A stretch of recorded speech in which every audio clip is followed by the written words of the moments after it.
Možeš naših 10.000 sati. Ne, kaži 10.000 slova. Šta? Aha, to te muči.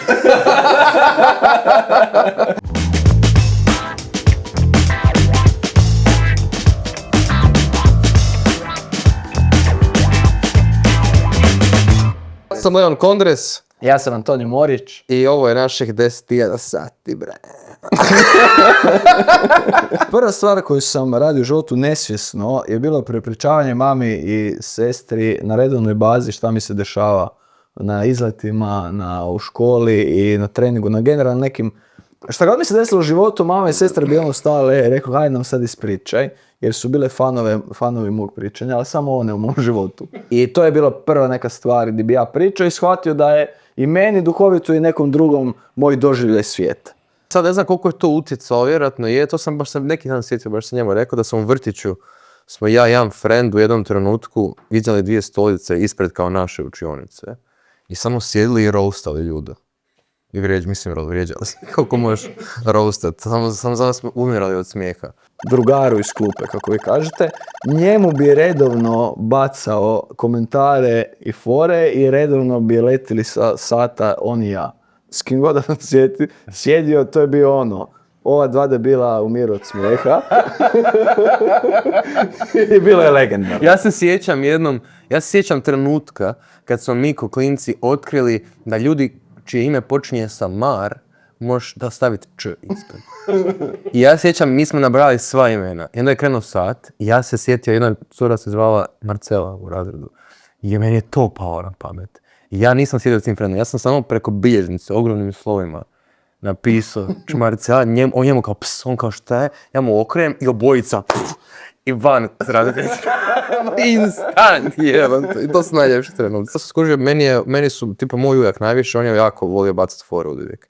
On je stalno pričao viceve, zajebavao se, familija je, humoristično orijentirana, ja bih rekao, to jest zbog ujaka.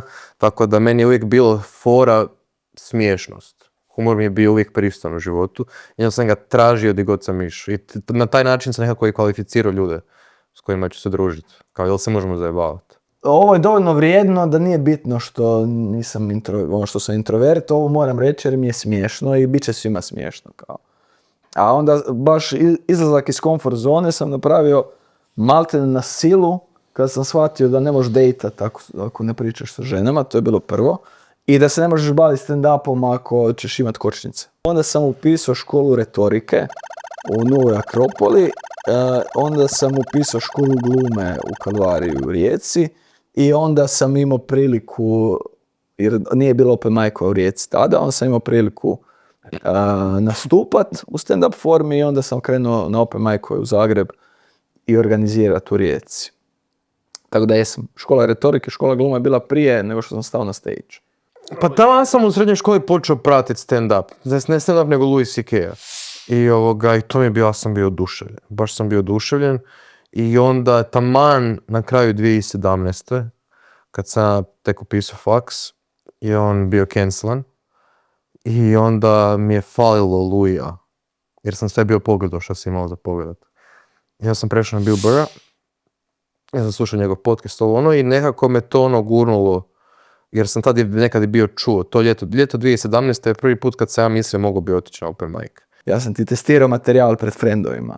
To su najgroznije gaže. I na jednu dvije bi nasmijali bi se kuš, a nekad ne bi. Onda bi njih pitao, čega se sjećaš? Jer to je važno, kao šta je bilo dovoljno zanimljivo da se ti možeš sjetiti nakon što sam ispričao. I šta misliš da je bez veze? Nisam išao toliko šta ti je bilo smiješno, nego zanimalo je šta je zanimljivo. I onda se nešto desilo na kraju 2017. gdje mi je prelomilo. Kao, ajde idem probat. Jer htio sam probat. I nisam kao, ajde se baviti. Nego sam htio vidjeti kako je to. Jer kao, imam u glavi kao cijelo vrijeme sam zajebant. Kao, ajde te vidimo, brate, pred random ljudima. Ali ako bi zajebant to razdo kad ti svi znaju, ajde popni se na stage, u mrak, na svjetlu s mikrofonom pa da vidimo kako će ići. Ja sam inženjer po struci, tako da išla matematika, fizika i to. Mi išla bolje. Kasnije sam saznao da postoji korelacija između logičkog razmišljanja i humora. Ja sam znao da ja mogu iz razgovora s većinom ljudi izvući nešto smiješno. Znao sam, zato jer znao sam koja pitanja postaviti ljudima, znao sam kako reagirati, u kojem smjeru ih navesti u razgovoru, da dođemo do nečeg smiješnog.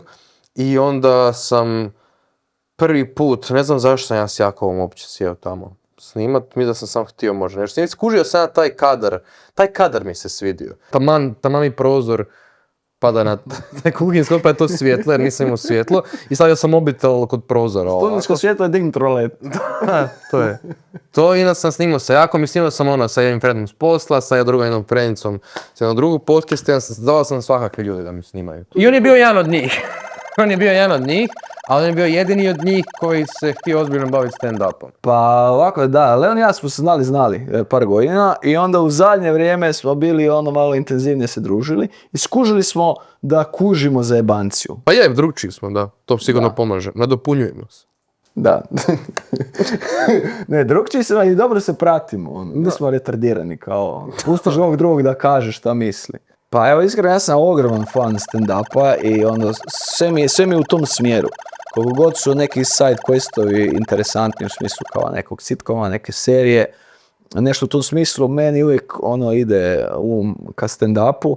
Volio bi imat par specijala vani koji prate neke periode mog života. I mislim da je cilj možda i doprijeti do neke mainstream publike i približiti ih našem humoru. Ja sam od uvijek htio imat podcast, ali svi žele imat podcast. Svi žele imat podcast, ali nisam htio biti kao sad ću ja radit neki, nije mi zdao, a znao sam da ne mogu samo s mobitelom imat podcast, jer to bi bilo retardirano. Kasnije si imao. Pa da, ali tad smo bar bubice nabavili, jebote. Tad nisam ni stavak za mobitel, ja bi naslonio mobitel. Ja sam kupio stavak, ja sam već skužio koliko može skupiti stavak. On je digao produkciju.